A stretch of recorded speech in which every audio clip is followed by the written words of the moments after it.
Hello, welcome back. This is episode 19 of the Gita Decoded. We are still on chapter 4, and Sister Denise was just sharing her views on verse 13, and we're now moving on to verse 14. Sister Denise, a very warm welcome back. Thank you. I want to read to you the last line of verse 13, which flows into 14, and I'd like you to tell me what it means to you. No, although I am the creator of the system, know me to be the eternal non-doer. Actions do not taint me. I have no desire for the fruit of action. Thus, he who comprehends me is not bound by actions. My first question about that is that if you go through the beginning of the Bhagavad Gita and hear what God says about his job or his vocation, he does something. He's conversing with Arjuna, which in my mind is itself an action. So what does it mean to be the eternal non-doer? Not just that he doesn't do, but he never does anything. So I find that noteworthy, and I'd like you to explain that to us. And it goes on to say that actions do not taint me. You know, there are these expressions, akarma, and it's all throughout the translation that we have of the Gita interpreted as non-action. And there is the expression for God that he is akarta, asochta, abhokta, which refers to 14 and 15. So akarta means doesn't do anything. Abhokta means nothing happens to him as a result of any action. And asochta means doesn't think, you see, because thinking is the most subtle form of action. We have to interpret it not to mean that he doesn't do anything, experience anything, or think anything, but that the karma that he does doesn't have any consequences which limit him. Sister Denise, this law only applies to God. Yes. So a human being cannot be a non-doer. No, because a human soul must take birth in order to perform, and by performing, that human soul is bound. If you perform good karma, you are bound to receive good fruit. If you perform bad karma, you are bound to pay for that, the price of that negative action. God is karmatit, you see. So this word karmatit is a very interesting one, that completely independent of the consequences of karma. So God is not a human. If God does something, it is for humanity. God doesn't need anything. God is called, and you find this in the Christian Bible very much, this idea of the immutable one. God is changeless. And what karma does is it changes a person. Because if you do good karma, it makes you wealthier. If you do bad karma, it makes you poorer. And so you're different, and it also leaves the sanskaras. So for God, God has the sanskaras of knowledge. And when God comes into action, it is simply to tell the knowledge. If you see in the context of the Gita, you have Krishna in the chariot of Arjuna as the charioteer, and he will not do any fighting, but he will run the chariot, he will hold the reins of the horses, and he will give instructions to Arjuna on the battlefield about the philosophy of karma.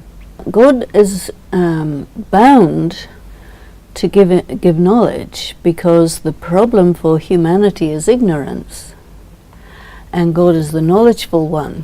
And the only way that God's qualities can be known by anyone is if they're manifest, which means God has to act, but not act in such a way that there's bondage of action. So it's quite difficult for people, normally to interpret this, to understand this, because a human being cannot understand any being who is higher than a human being. God is higher than a human being. So the only way that a human being can know God is if God describes himself to a human being. Here we have God saying, this is my relationship with karma. I am a karmatit soul, and I come into action for you. I do not get anything out of this. I do not get the kingdom. You get the kingdom. I don't have any problems. You have problems. I'm your resource person.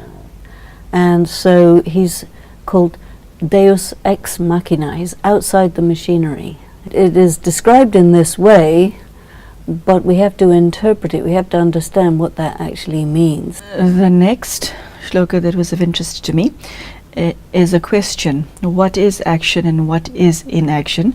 And it goes on to say, even the wise are confused in this matter. God says to Arjuna, I'm going to explain this to you, and once you understand it, you shall be released from evil. What does that mean, to be released from evil? Karma and akarma. When you put an A in front of a word, it negates it. So karma is action, but pure action. What constitutes pure action? What kind of consciousness you have to have, etc., for it to be pure action.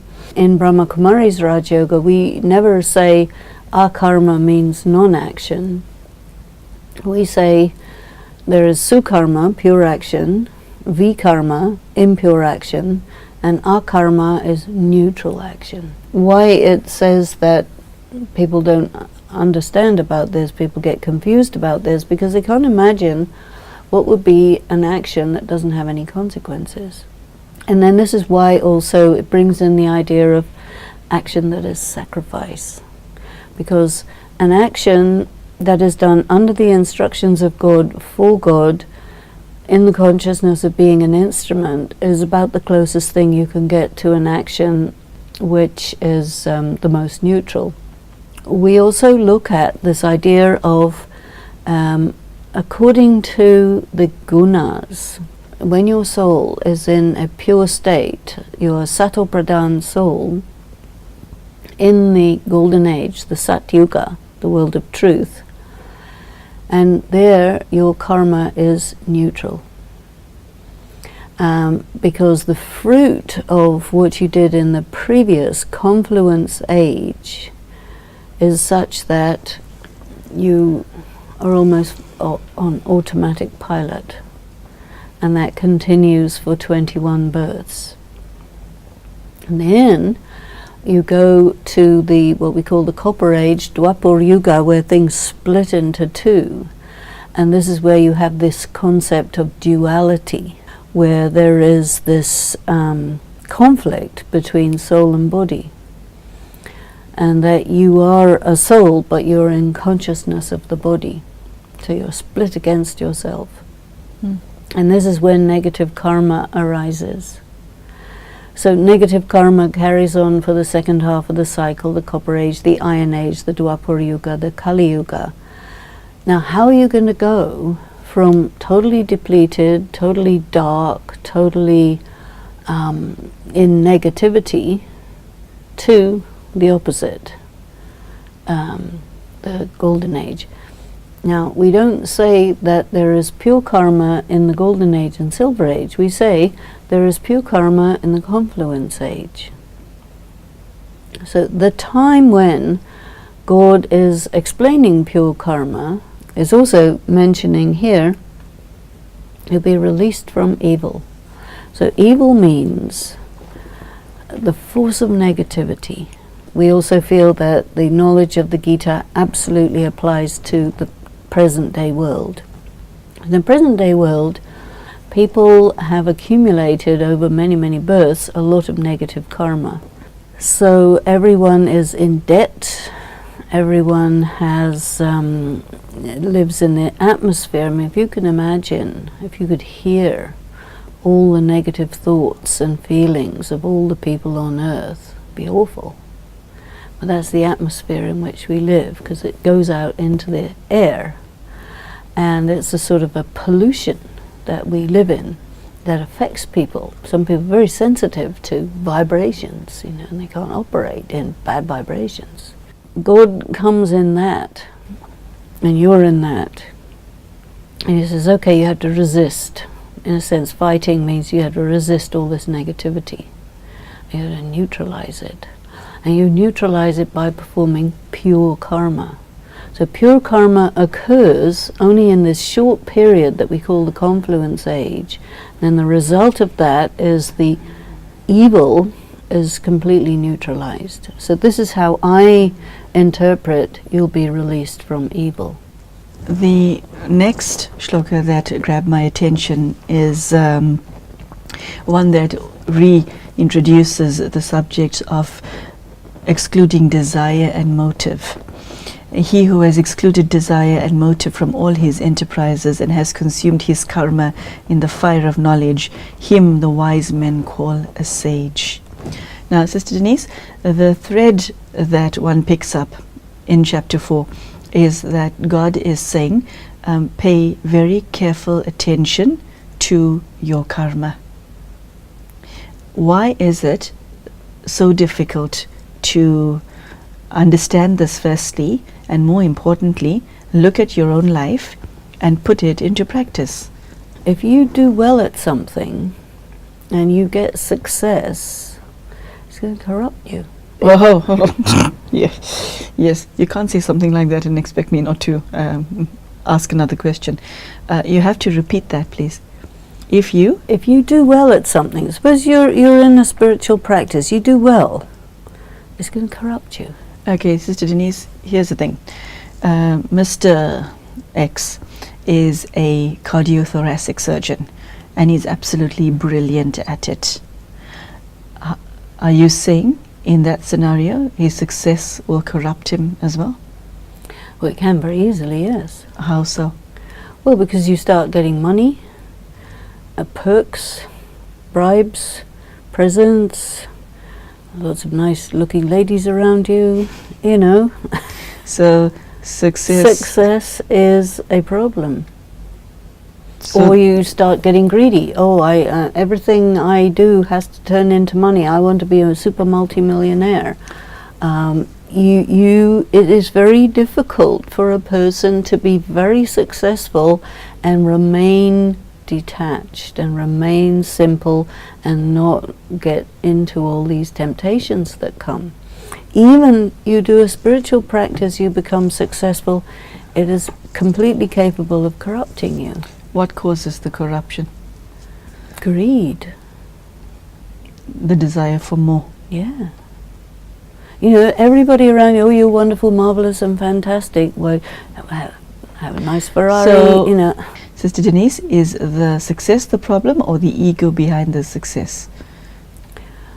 Well, success takes the form of temptation, takes the form of maya, illusion.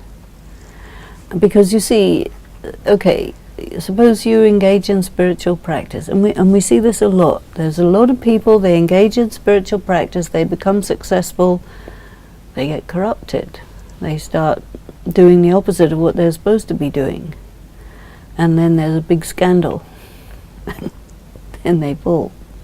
So, this is why, as you said, you have to watch your karma very, very closely, and you have to never take the result of your action as, oh my goodness, I'm successful. Guess what? I have people eating out of my hand. Okay, so you have to renounce and renounce and renounce again and again and again. Okay, what you just said is making me hot under the collar. So, you're not saying be a failure, are you? No, you have to be a success. You hold must on. be a success. Okay, success corrupts you, but you have to be a success. Such a paradox.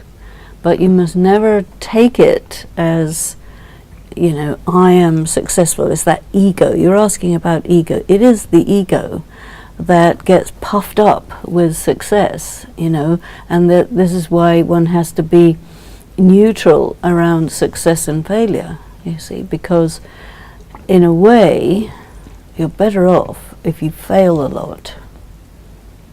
because then you have to shore yourself up. And then people who get a lot of success very quickly, who haven't had very much failure, they haven't had much experience of managing themselves in the face of failure. So in a way, it's much better to fail a lot and then get success later on. They say the same in Hollywood. You know, I used to live in Hollywood. If you're a really good film actor and your success comes late, you're likely not to get corrupted by it because you've had so much time not being a success. But people who become an overnight success or very quickly they are successful, they tend to get, because they're immature, they don't have the background to manage it, you see. So I think the same in anything really. If you can reach your success slowly and you learn how to be a good quality human being around the not having success. I mean, you're not an abject failure, but you have to keep striving for a long time. And on the way you learn enough to be able to handle the success when it finally comes. I'm going to read the next 2 verses to you. I want you to give me your take on it. He who has abandoned all attachment to the fruits of action, always content, not dependent, even when performing action, does in effect nothing at all, performing action with the body alone, without wish, restrained in thought and self. With all motives of acquisition abandoned, he incurs no evil. I know you covered this before because this is a recurring theme throughout the Bhagavad Gita. Yes. But could you explain its relevance in respect of the topic of this chapter, which is yoga of renunciation of action in knowledge? I think it also gives us a good insight. You've got God saying, I am a non-doer. You also become a non-doer. You have to become like me to become a non-doer. That means whatever I do is without desire, without attachment. I don't anyway get any reward for it. You do get a reward for it, but you have to act as if you don't. You have to be really free from these energies of success and failure, the energies of achievement, great, huge achievement, and the energy of illusion, delusion, which totally crushes and destroys the soul. Of course, the soul is indestructible, but the quality of the soul is totally corrupted by it. And as you rise in terms of your spiritual caliber, these 2 energies become more intense. It doesn't get any easier, it gets more difficult. And the higher you fly, the further it is that you can fall. And the likelihood of falling is, in a way, increased because it becomes more of a fragile position as you get higher and higher. So I think that it's very, very relevant and helps us to understand that God is saying, this is me, this is how I am, and you can become like this too. I will explain to you how. This has to be your relationship with success and failure, your relationship with your karma. You must do karma absolutely neutrally. And in Brahma Kumari's Raj Yoga, we hear a lot about doing karma as an instrument and really refraining from taking credit and saying, I did this, I am so wonderful, marvelous and fantastic. Because if you take that, you succumb to the temptation of that. The law of spirituality says you have to take the opposite. So the neutrality is the one thing that enables you to actually rise to the height of God, and the renunciation of the fruit of action while doing action. I think we would describe the chapter in that way. Yes, Denise, the word Brahman comes up in verse 24. Brahman is the oblation poured out by Brahman into the fire of Brahman. Brahman is to be attained by him who always sees Brahman in action. Would you explain to us what Brahman is? Yeah, you hear this a lot in context of the concept of the omnipresence of God. And so if you look at this shloka where the doer and the done to and everything is Brahman, what they say is Brahma Satya Jagat Mithya. Brahma Satya means Brahman is true and the world is false. So that means anything material is not real, and by contrast anything non-material is real. Now there is an all-pervasive energy that moves through everything, which we call the energy of matter, but which some people say is the energy as well as the energy of matter, the energy of souls, the energy of God. It's all one thing. A little bit similar to what science says about the energy of matter, that energy is in everything, and that solid objects actually are not as solid as you think. This is very much that idea. However, in Brahma Kumari's Raj Yoga, we don't look at it like that. We will say God, Supreme Being, is a separate, independent energy. Each and every human soul and every other soul is a separate energy. And then there's the energy of matter, which corresponds very much to this Brahman, but which is not the soul and which is not God. And then what happens in the human world or on the planet Earth is the interplay between the energy of God, the energy of souls, and the energy of matter. So this is how we look at it.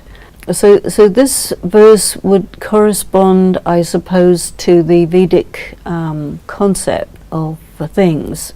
If you go back to this phrase, Brahma Satya Jagat Mithya, it's the motivation for those yogis who say, the world is false, Maya is false, the body is false, everything is false, and I choose to leave the world and go to the element of light and stay there and deny the reality of all this. It's an illusion. Sister Denise, the subject of sacrifice and offering comes up again. And what I find interesting is souls who offer aspects of themselves, more particularly when it comes to the offering of, or rather the giving up of negative traits within you via the senses, is appreciated by God. I'm referring particularly to verse 26, which reads, "Others offer senses like hearing and the fire of restraint. Still others offer sound and other objects of the senses in the fire of the senses. Others offer all actions of the senses and actions of the vital breath in the fire of yoga of self-restraint, which is kindled by knowledge." Please explain to the viewer how offering and sacrifice fits into the picture of renunciation of action and knowledge. We've heard it in the previous chapter, but please explain its contextual significance. Yeah, this is all about how to do akarma, neutral karma. You know, there are a lot of different hatha yoga practices, pranayama, fasting, so many things. This is all in the belief that by doing this restraint, this constraint, this will enable you to overcome the body and transcend the body. And this is talking about that because what they want to do is to get to that karmatit place where you go to nirvana and you don't come back. Sister Denise, I see we have a time constraint, so I will have to say goodbye to you today. And I do want to thank you for giving myself and the viewer such a fresh approach to the understanding of the Bhagavad Gita, because whatever I've read, I certainly did not interpret it in the way you just shared. And this goes not for this episode, but for everyone we've done so far. So thank you for that. Okay, Thanks.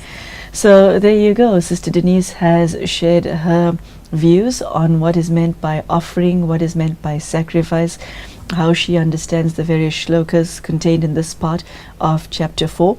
And you'll find that Sister Denise's interpretation of it is vastly different from yours, and also vastly different from any interpretation you've heard before. And the best thing about it is that the message that she has elicited from her understanding of chapter 4 is that God is saying to Arjuna, and through Arjuna to you, please be careful about your karma. Take care with the way you speak and the way you behave, because it all comes back to you. So this is a very powerful message for each and every one of us watching, and I do hope that you are able to take what was shared today home to your own life and to your family, and improve the quality of your life. So thank you for joining us. Thank you, Sister Denise. Take care and goodbye.